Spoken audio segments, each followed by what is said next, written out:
आमेन, hallelujah. आइए अपने सिरों को झुकाए, हम प्रार्थना करते हैं। आदि में शब्द था और शब्द परमेश्वर के साथ था और शब्द परमेश्वर था। प्रभु जी, ये शब्द आज हमें स्पष्ट रीति से समझने के लिए तू हमारी सहायता कर, ऐसी प्रार्थना मैं करता हूँ। और आगे का सारा समय मैं तेरे हाथ में सौंप देता हूँ। और केवल सुनने वाले नहीं, उसके अनुसार चलने वाले तो हमें बनाए, ऐसी प्रार्थना मैं करता हूँ। यीशु के नाम से मांगता हूँ, आमीन। तो एक वचन में पढ़ता हूँ आज पहले, और फिर हम देखेंगे। इब्रानियों की पत्री 12वां अध्याय और 4था वचन। तुमने पाप से लड़ते हुए उससे ऐसी मुठभेड़ नहीं की कि तुम्हारा लहू बहा हो। तुमने पाप से लड़ते हुए उससे, मतलब पाप से ऐसी मुठभेड़ का अर्थ है संघर्ष, नहीं की कि तुम्हारा लहू बहा हो। उसका अर्थ यह है कि पाप से हम लड़ते हैं, तब आज तक हमने इतना संघर्ष पाप के साथ नहीं किया है कि क्या हो जाए, हमारा खून बह जाए। आमीन, हालेलुया। आज का हमारा जो विषय है, वो विषय आज का है हमारा, वो विषय है कॉम्प्रोमाइज। कॉम्प्रोमाइज यानी कि समझौता या तड़जोड़ करना। कॉम्प्रोमाइज का अर्थ है समझौता करना, तड़जोड़ करना। उसका मीनिंग है डिक्शनरी एग्रीमेंट बाय कंसेशन। कोई ऐसी चीज जो परमेश्वर के विरोध में है, उससे हम क्या करते हैं, समझौता कर लेते हैं, ताकि कुछ हमारी सुविधा उसमें से हो जाती है, हमें सोइस्कर हो जाता है, या हमारा फायदा होता है, या आने वाले संकट से हम बच सकते हैं। इसलिए हम तड़जोड़ करते हैं, समझौता करते हैं। इसको कॉम्प्रोमाइज या समझौता या तड़जोड़ बोलते हैं। थोड़े एक दो उदाहरण देता हूं ताकि आप समझ जाएंगे कि इसका अर्थ एग्जैक्टली क्या है और इससे क्या होता है। आमीन, हालेलुया।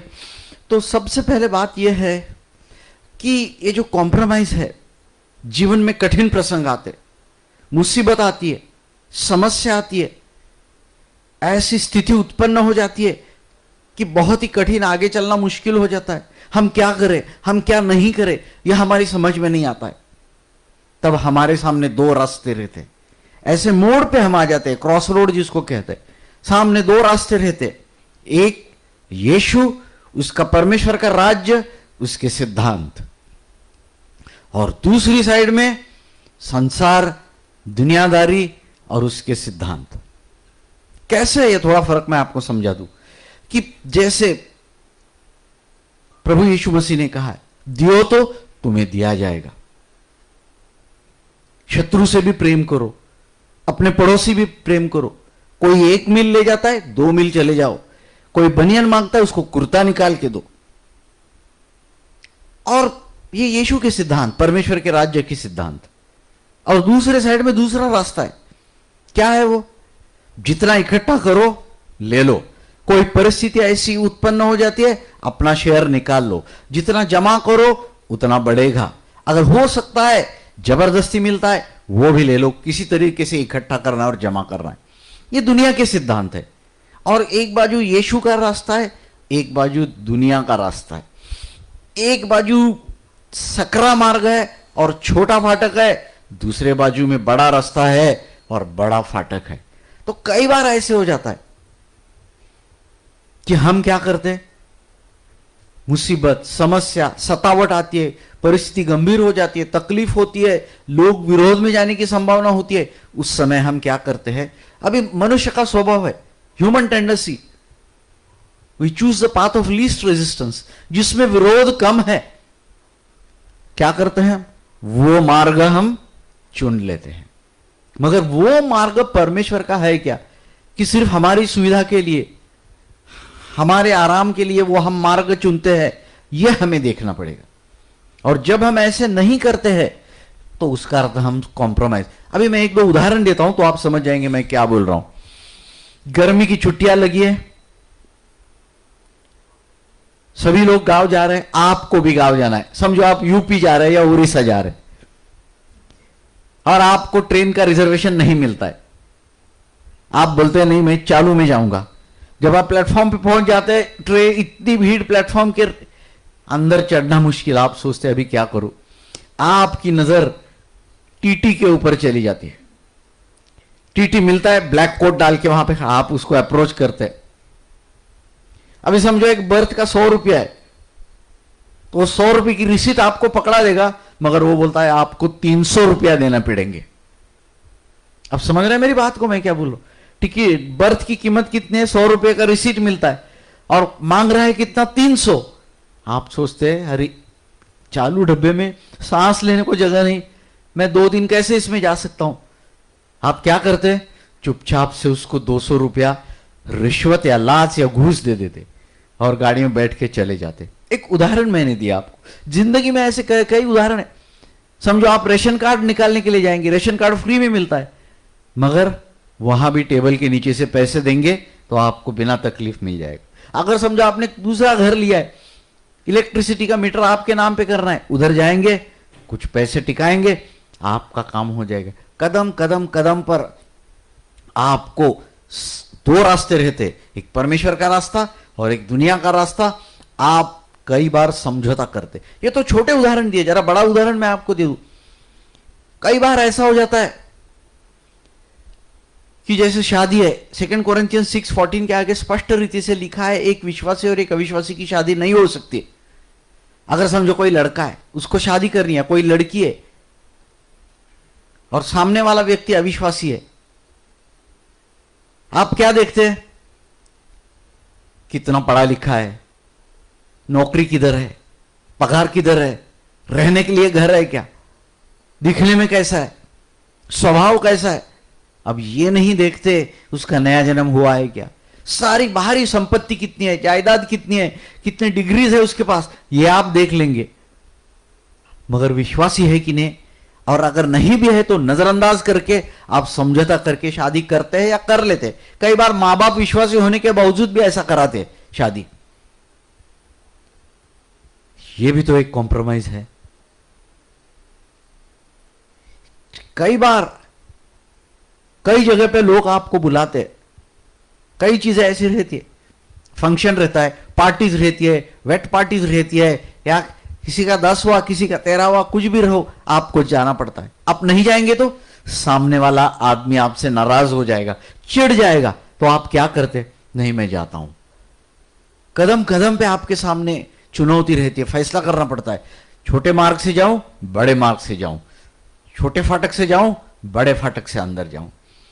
तो कई बार हम ऐसे करते, क्या करते, समझौता कर लेते, क्योंकि सबसे पहली बात परिस्थिति कठिन रहती है और हम सोचते हैं कि अभी ये नहीं करूंगा तो कैसे हो सकता है। दूसरी बात, हमारे अंदर जो है फ्लैश जिसको कहते हैं, हमारा देह अभी भी है, इनर इंक्लिनेशन रहता है। आपका देह बोलेगा अरे कर ले, कुछ नहीं होता है, इतना दूर जाना है तुझे उड़ीसा, कैसा जाएगा तू अनरिजर्व्ड में, हाँ चालू डब्बे में जा सकता है क्या, दे दे कुछ नहीं होता है, जाते चाहे तो गाड़ी में बैठ के 2 दिन प्रभु यीशु की स्तुति करना, बराबर हो जाएगा। आपको 10 कारण बताएगा वो। तो ये परिस्थिति में ऐसा लगता है कि ये ठीक है, प्रेशर रहता है, कन्वीनियंस, सुख सुविधा हम देखते हैं। मगर मैं आपसे ये कहूंगा कि उसके साथ आपका जो देह है वो भी आपको बोलेगा चला जाए, क्योंकि प्रेषित पौलुस कहता है कि जो चीजें मैं करना चाहता हूं वो नहीं करता, और जो नहीं करना चाहता हूं वही कर देता हूं। कॉम्प्रोमाइज में यही होता है। और लास्ट बात, तीसरा पॉइंट यह है कि परमेश्वर ने आपको फ्री विल दिया है, इच्छा शक्ति आपकी पूरी स्वतंत्र है। कभी परमेश्वर जेंटलमैन है, होली स्पिरिट, कभी प्रेशर नहीं डालता है वो। तो क्या करते हैं हम लोग, अपने को जो ठीक लगता है वो करते, जैसे आदम और हवा ने किया। फ्री विल हमारी इच्छा शक्ति है, वो बोलेगी जाने दो, इतना तकलीफ मत लो, अभी एक बार कर ले, आगे कुछ नहीं होता है। ये सब चीजें जब हम करेंगे बाद में आपको पछतावा हो जाएगा, अरे मैंने ऐसे क्यों किया, और उसके परिणाम भुगतने पड़ते। तो अभी हम चलकर देखते हैं क्या है क्या नहीं।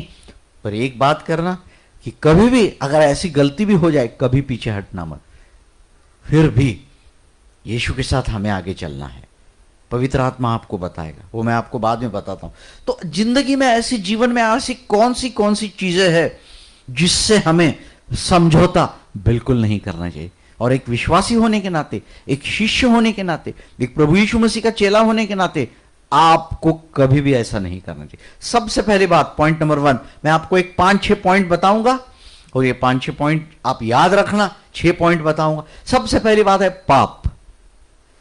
किसी भी तरीके से आप पाप से समझौता मत करना। अगर आप पाप से समझौता करेंगे तो आपकी जिंदगी भी खराब हो सकती है। नहीं तो जो मिस्टेक आप करेंगे उसके फल तो वो तो वी हैव टू रीप, वो तो लेने ही पड़ेंगे हमको। तो बाइबल में कहा है भजन संहिता 1 में, जो दुष्ट लोग हैं उनकी संगति से कभी चलना नहीं, जो पापी लोग हैं उनके साथ कभी बैठना नहीं, और जो धर्मनिंदक लोग हैं, जो थट्टा मस्करी करने वाले हैं, सिट वॉक और स्टैंड, उनकी सलाह मसलत से चलना नहीं, खड़ा नहीं रहना। और जो ठट्टा उड़ाने वाले लोग हैं, जो धर्म की निंदा करने वाले लोग हैं, उनके साथ कभी बैठना नहीं। स्पष्ट रीति से लिखा है। First Thessalonians 5:22, abstain from every form of evil. जो भी पाप आपको दिखता है, जिस तरीके का भी हो, उससे तुम दूर रहो। बाइबल में कहा है जो बुराई है, एवरी फॉर्म, किसी भी फॉर्म में वो आ जाए, किसी भी रूप में बुराई आपके पास आती है, चाहे वो टीवी से भी क्यों ना आ जाए, नया टीवी भी हो आपका, क्या करना है आपको? बुराई को दूर कर देना है।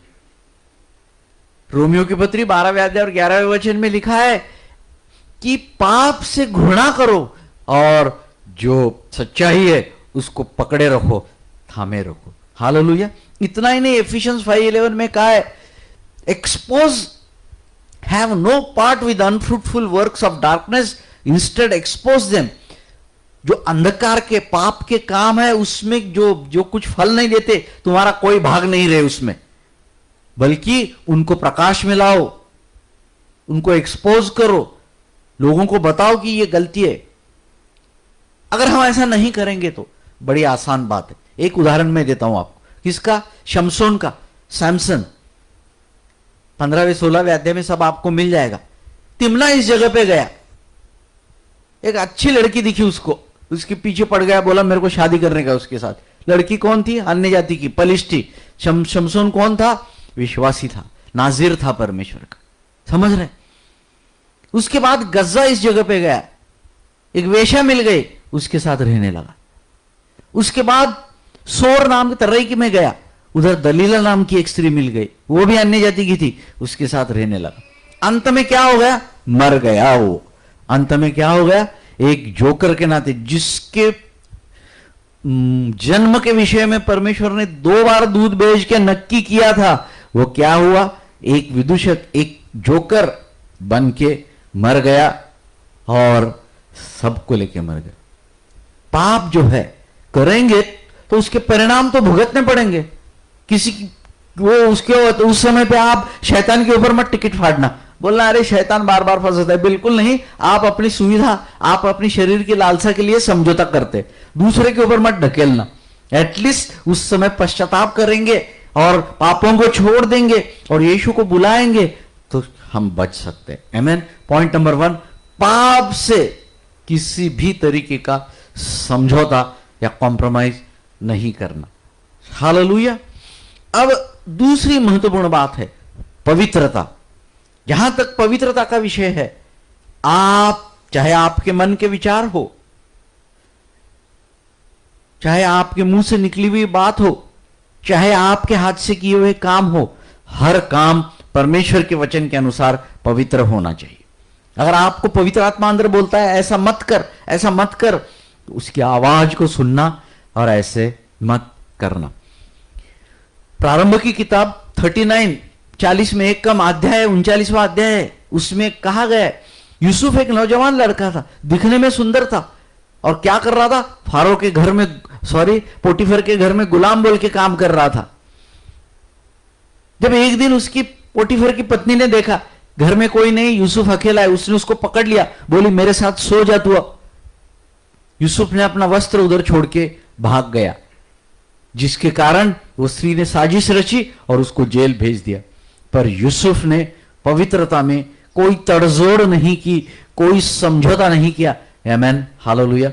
दूसरी महत्वपूर्ण बात है, तीसरी महत्वपूर्ण बात है पाप, पवित्रता, परमेश्वर का काम। जो सैकड़ों सालों से पड़ी हुई यरूशलेम की शहरपनाह और दीवारें टूट गई थी, नहम्याह क्या कर रहा था?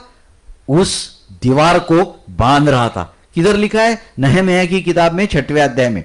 जब नहम्याह दीवार को बांध रहा था, परमेश्वर के काम के लिए लगा था, तब सन्नाबलट, तोबिया और अरबीगेशम तीनों ने उसको 5 बार, 4 बार बुलाया और 5वें बार एक आदमी को भेजा, बोला हमसे मिलने के लिए आ जा। तब नहम्याह ने कहा मैं नीचे नहीं आ सकता, मैं काम में लगा हूं, मैं आऊंगा नहीं। ये परमेश्वर के शत्रु थे, वो नहीं चाहते थे दीवार बांधे, बार बार उसको बुला रहे थे। 5 बार बुलाने के बाद भी वो गया नहीं। अन्य एक आदमी को उन्होंने भेजा कि चल मंदिर में छिप जाते, फिर भी वो गया नहीं मंदिर में छिपने के लिए। परमेश्वर के काम ने स्लैकनेस, जिसको बोलते हैं ना, आलस, उसको कहते हैं, नीति वचन में कहा है जो आदमी परमेश्वर के काम में स्लैक यानी कि आलस करता है, he is a brother of destroyer. जो नाश करता है उसका भाई है वो।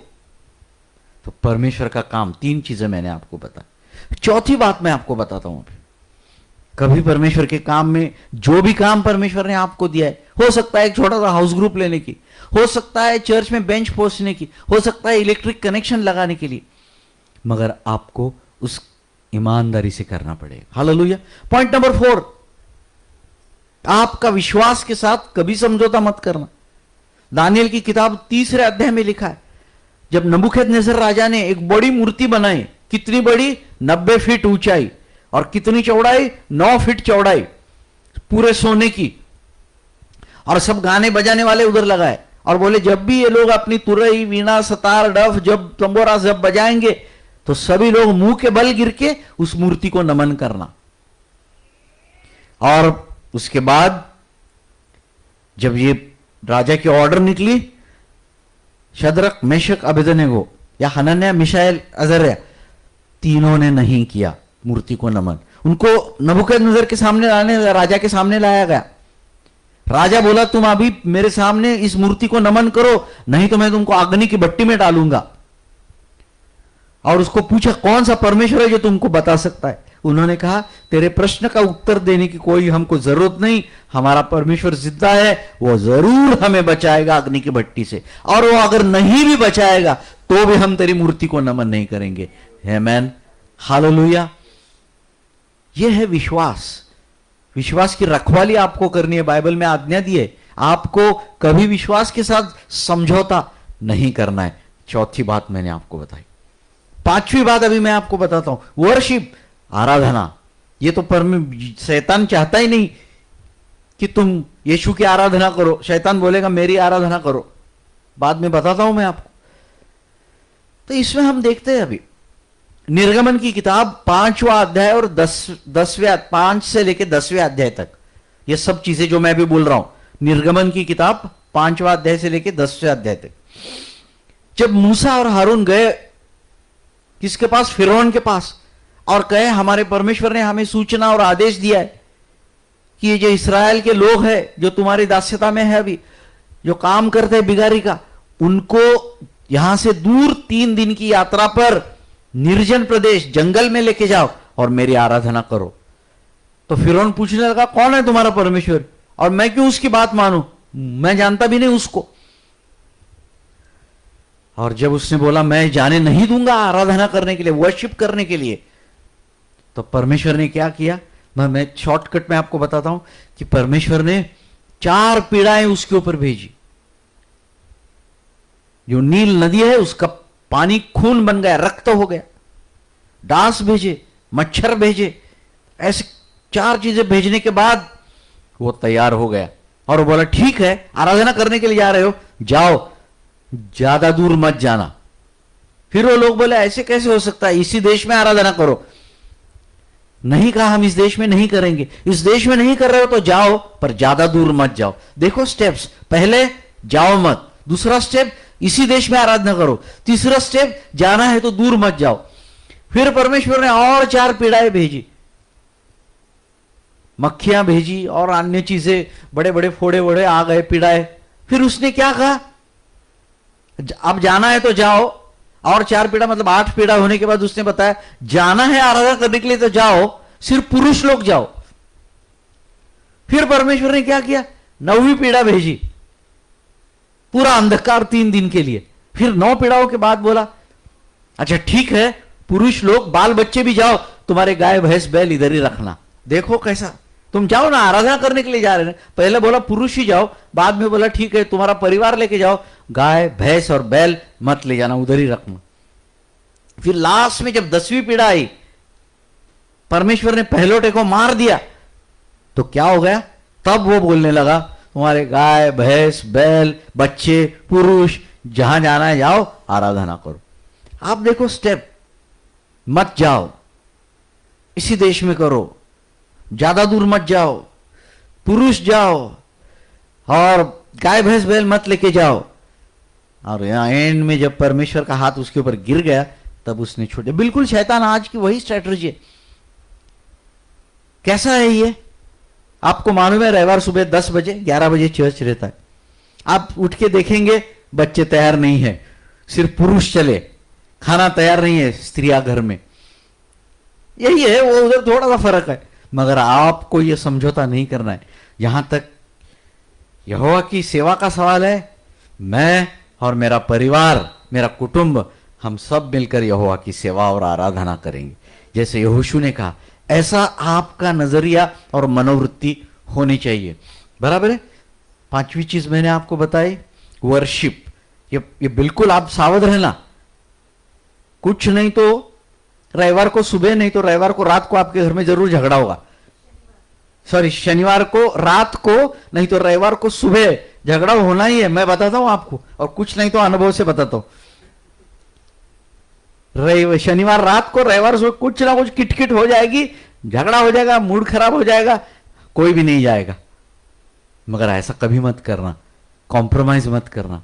चाहे आपको अच्छा लगे चाहे बुरा लगे, उसकी आराधना करना है, उसका वचन सुनना है। वही तो जैसे गाड़ी में जैसे पेट्रोल डाल के गाड़ी चलती है, वैसे आपकी आत्मिक गाड़ी इसी के ऊपर तो चलेगी। हफ्ते का एक ही बार तो पेट्रोल आप भरते हैं। आमीन।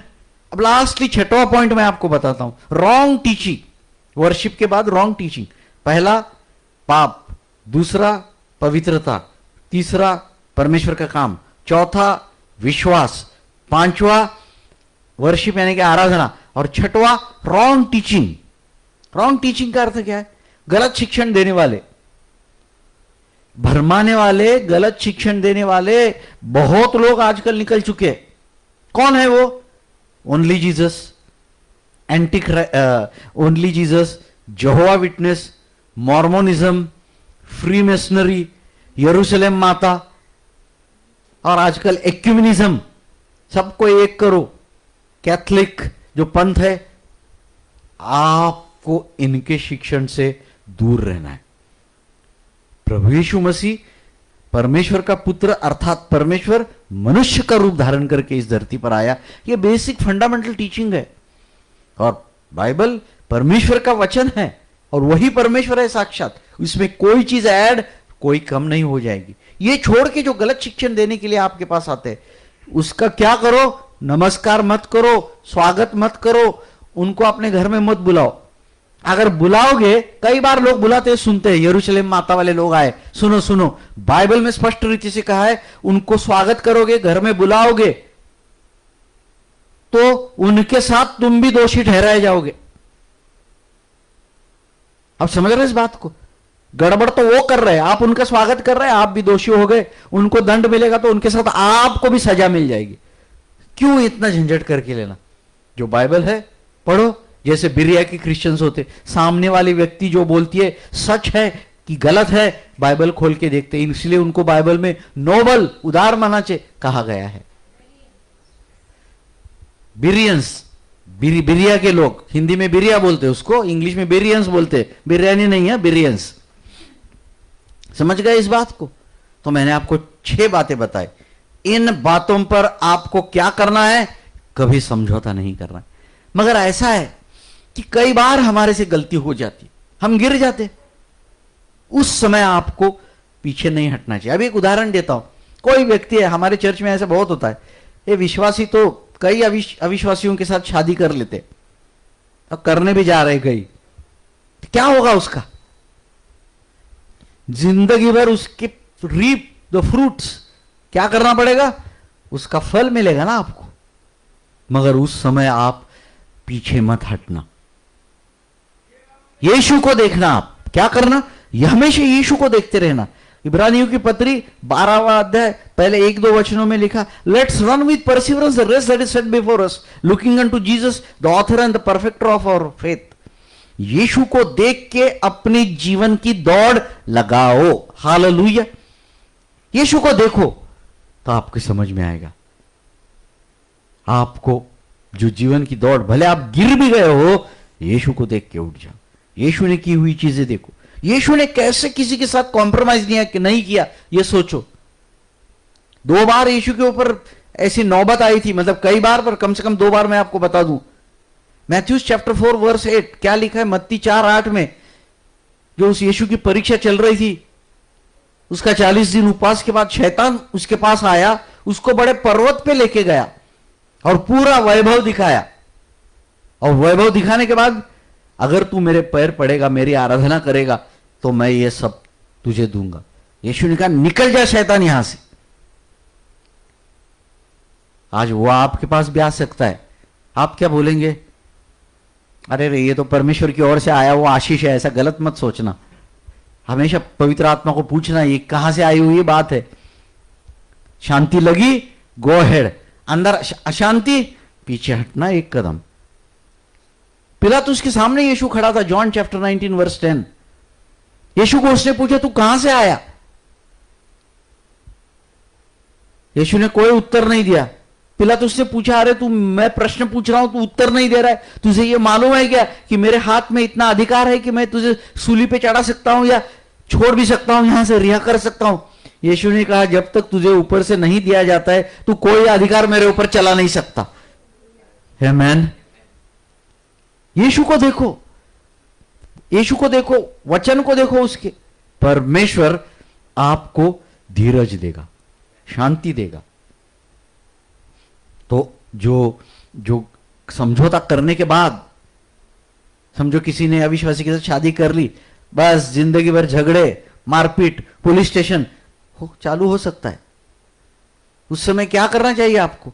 यीशु को देखो, वचन को देखो, और जो किया है परमेश्वर आपको जरूर इतना साहस और इतना विश्वास बढ़ाएगा, आप सह सकते। दूसरी एक बात है, मैं आपको लास्ट पॉइंट पे आया हूं कि कैसे अगर हमने कॉम्प्रोमाइज किया उसके ऊपर विजय प्राप्त करना है। दूसरी महत्वपूर्ण बात है, क्या करना है आपको? आपका समर्पण बढ़ जाना चाहिए। कमिटमेंट जिसको कहते, प्रभु इस बार तो मैं गिर गया, मैं मान लेता हूं मैंने गलती की है, तो अपने पुत्र यीशु के खून से धोकर मुझे साफ कर और पवित्र आत्मा से भर दे, ताकि पवित्र आत्मा मुझे अगली बार बचाए पाप से गिरने से। जरूर पवित्र आत्मा आपको रोके रखेगा, आप गिरेंगे नहीं। दूसरी बात, पहली बात यीशु को देखो, वचन को देखो। दूसरी बात, आप क्या करो, पश्चाताप करके पवित्र आत्मा के पास जाओ, समर्पण बढ़ाओ, आप कॉम्प्रोमाइज नहीं करेंगे। और तीसरी महत्वपूर्ण बात है, बाइबल में नीति वचन की किताब में कहा गया 27वां अध्याय और 17वें वचन में, आयन शार्पन्स आयन। मनुष्य का चेहरा क्या करता है, तेज कर देता है। एक मनुष्य, ये किसके विषय में कहा है? एक विश्वासी दूसरे विश्वासी को मजबूत करता है। कैसे? फेलोशिप। बाइबल में कहा है, 2 आर बेटर देन 1, एक से बढ़कर 2 है, क्योंकि एक गिर जाए दूसरा उसको उठा सकता है। तो ये क्या बात है? ये है संगति, फेलोशिप। फेलोशिप जहां हाउस ग्रुप है, जहां फास्टिंग प्रेयर है, जहां संडे सर्विस है, जहां नाइट प्रेयर है, जहां मौका मिले, आप क्या करना? अच्छे मन से फेलोशिप में जाना। हालेलुया। अगर ये 3 चीजें करेंगे, आप गिर भी गए, एक तो फेलोशिप, संगति, पवित्र आत्मा से भर जाना अपना पाप मान के, और यीशु की तरफ देखते रहना, परमेश्वर आपका रोना हंसी में बदली करेगा। आपके सामने जो अंधेरा है उसको निकाल के परमेश्वर उजियाला लाएगा आपके जीवन में। अगर भले गलती आपने की हो, पाप की हो, पश्चाताप करके क्षमा मांगो। बहुत थोड़ी बहुत तकलीफ, मुसीबत, समस्या आएगी, यीशु को देखो। यीशु को देखो का उसका अर्थ परमेश्वर के राज्य के विषय में सोचो। क्या सोचो कि ये जो तकलीफ अभी, मुसीबत, मैंने गलती पाप की, इसके कारण मेरे ऊपर समझौता किया, इसके कारण मेरे ऊपर आई है, परमेश्वर का राज्य कितना बड़ा है, कितना महान है, उसमें कितनी अच्छाई और आशीष है। आप सोचते रहो, धीरे धीरे इन चीजों के ऊपर मनन करोगे, परमेश्वर आपको समझौते से पीछे रखेगा। यीशु को देखो, वचन को देखो, पश्चाताप करके आपका समर्पण बढ़ जाए, पवित्र आत्मा से भर जाओ। दूसरी बात। और तीसरी बात, फेलोशिप करेंगे, आप कभी गिरेंगे नहीं, समझौता भी करेंगे नहीं। हालेलुया। और वही मतलब जो फेलोशिप के साथ प्रार्थना भी आती है, जो आपको बचाएगी। हालेलुया। परमेश्वर इस वचन के द्वारा आपको आशीष दे। आइए अपने सिरों को झुकाए और हम प्रार्थना करें। पिता परमेश्वर, तेरे वचन के लिए मैं तेरे नाम को धन्यवाद देता हूं। जो वचन आज बोया गया है प्रभु जी, होने दे, एक अच्छी जमीन पे गिरा हो और 100% वो आने दे, ताकि जो विश्वासी लोगों ने आज सुना है कभी अपनी जिंदगी में वो समझौता न करे और कभी तेरा मार्ग छोड़कर दूर नहीं जाए, बल्कि उनका समर्पण बढ़ जाए। ऐसी प्रार्थना मैं करता हूं। हमेशा वो तुझे ही देखते रहे और हमेशा संगति में रहे, ऐसी प्रार्थना मैं करता हूं। उनको ये आशीष दे, ऐसी मेरी प्रार्थना है। नासरी यीशु के नाम से मैं मांगता हूं। आमेन, आमेन।